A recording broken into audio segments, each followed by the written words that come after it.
Hey, what's up, guys? Thank you for joining me again. I hope you guys are doing well. I really appreciate all of you who have, of my 52 subscribers. And just to remind you, if you have not already done so, please hit that subscribe button, hit the like button. I do plan on putting out more content. I actually have some interesting stuff today. I have a story. And I have an encounter that happened here this past Friday. I'm in the DFW area, so it was very interesting. And I also have a picture of what the person who encountered this says the creature, how he says the creature looked. So I'm going to share that with you. And yeah, so let's get right into it. All right, so this story is out of New Mexico, Eddy County. And it reads, April 1999. For some background info, I was raised in the deserts southeast of New Mexico on 2 different ranches. So I'm very well versed in the flora and fauna of our beautiful state. I even used to track semi-professionally for hunters and our local trapper. I know the critters around this state. We always lived on very remote ranches, 50, sometimes 75 miles from the nearest actual town. My senior year of high school, I moved out on my own, being a part of the DECA program, to live closer to my job and school. Living about 12 miles from Artesia, New Mexico, where my school and job were, seemed like living right in town after all that. I guess my story starts in April of 1999. My boyfriend and I were rooming with a couple in a trailer house just outside of Lakewood, New Mexico. We rented a room from them and sometimes watched their 2 kids as part of our rental agreement. For a few weeks that April, a lot of the neighboring landowners had been complaining about wild dogs coming up from the river and harassing their dogs and scaring their livestock. We were about a mile from the Pecos River, and wild dogs have indeed been a problem in the area. One guy had even reported some structural damage to one of his chicken coops. The couple we lived with had 2 dogs, both of them medium-sized terrier mixes, and neither one of them were on the cowardly side. They had been getting very skittish about going outside at night, though. So much so that we had to make sure to let them out right at sunset and again at sunrise because they would not leave the trailer house otherwise at night. One Saturday night at about 11 p.m., I know it was a Saturday night because I had neither work or school. Near the end of the month, the four of us were sitting around watching TV and just basically talking about stuff, when the dogs, who were asleep in the master bedroom on the far east side of the house, started growling and barking at the window on the south wall of the bedroom. This was really unusual behavior for them, so we all got up to see what they were on about. By the time we got there, the dogs had shifted their barking away from the window and seemed to be barking at the wall and along the wall, like they could smell something there. But it was moving. It's very strange, and when they came up to the end of the room, their barking just went crazy. Suddenly, from further down the wall, at the same time about where the kitchen was, we all heard this loud thump and scuffling. It was powerful enough that we actually felt it, with it being an 80 by 16 trailer house and all. The dogs at this point just completely lost it. They cried out a high-pitched whine and just drove under the bed. We all ran out of the bedroom, down the hall, and into the kitchen to see what the heck was up. Peering out the kitchen window was pointless, as it was late, there was cloud cover, and the moon wasn't even out. We heard the scuffling noise again from further down the house and went into the living room to see what was up. We were all really confused at this point. The next few moments seemed to happen in slow motion. Appearing in the living room window from the left and looking right in on us from the glass was, I don't know what, from the shoulders up, what I can only describe as a man dog. Its shoulders were quite human with short, sleek hair, but it had the head of what looked to be a Rottweiler. And the teeth. Oh my God, the teeth on this thing. All four of us screamed at about the same time, and I guess that scared it off because it just disappeared.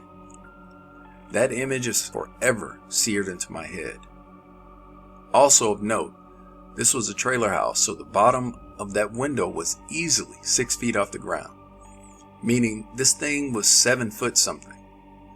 No matter how big of a dog or wolf it was, it could not have stood up and looked at us like that in that window. The guys being guys immediately grabbed their shotguns and headed out the door, even though I told them it was a bad idea. Super dark desert night, big unknown critter. Ugh, no. I guess they were out there looking around for some 20 minutes before they came back inside and said they couldn't see anything. The light from the house shining on it and it being so close to the window were the only reasons why we saw it in the first place. None of us really slept well that night. It just felt creepy. The next morning I got up early and decided to go have a look around to see if there were any tracks to identify what the heck it was. The grass and weeds that were right beside the house pretty much hid any tracks it made there. Although I did find where it looked as if something had clawed at the siding along the bottom of the house in a couple of places, making the thump and scuffling sounds the night before.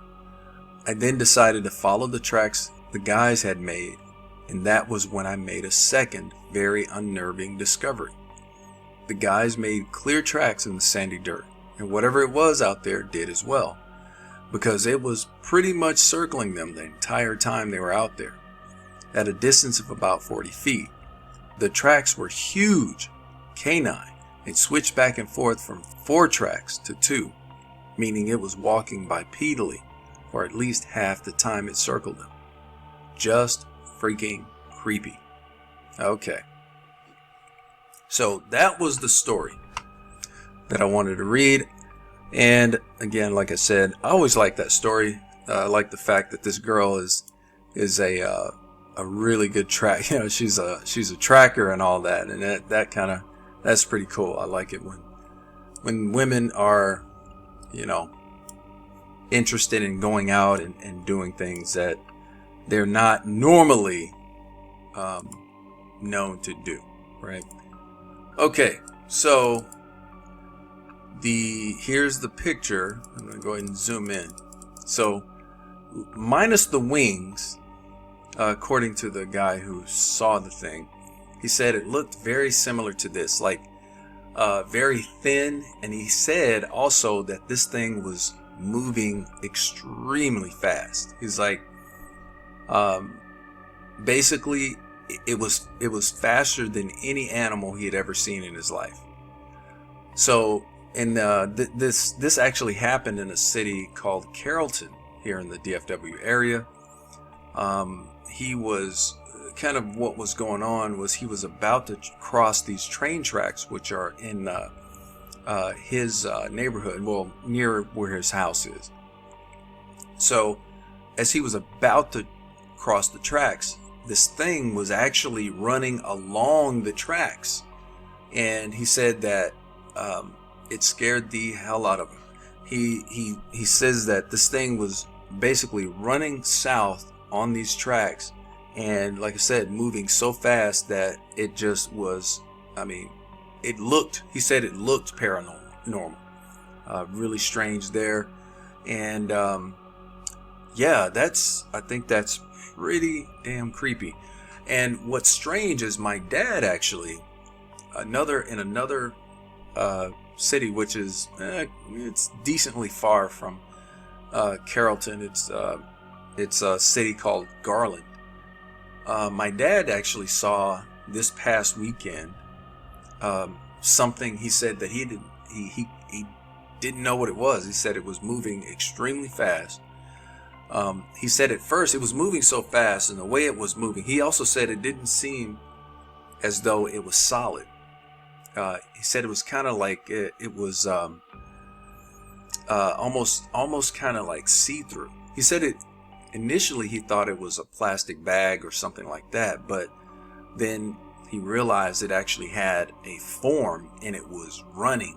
But he said he couldn't tell at all what it was. And it was, you know, it was dark and all that stuff. So I don't know if these two encounters, or, you know, whatever these things are, have anything to do with each other. But very, very strange. I now have the location, the exact location where the guy who saw this, where he was at the time. So I'm gonna go over there and check it out myself. Just drive around, get a good idea of the layout of the land and what it looks like over there, just to get a better idea. That's really it, guys. I'll post after I go and check this out. I'm not sure. I was thinking about going tonight, but it'll probably be over the weekend. I'll go and just kind of drive around. I'm actually going to just hit a couple areas that I've heard that people have seen some weird stuff. So, this will be one of the areas over in Garland and a couple other places that people have told me in the past that they saw some strange things. So anyway, guys, hope you enjoyed the upload. Again, if you haven't done so, please make sure you hit that subscribe button, like button, and the post notification button. I'd really appreciate it. But beyond that, take care of yourselves, and God bless.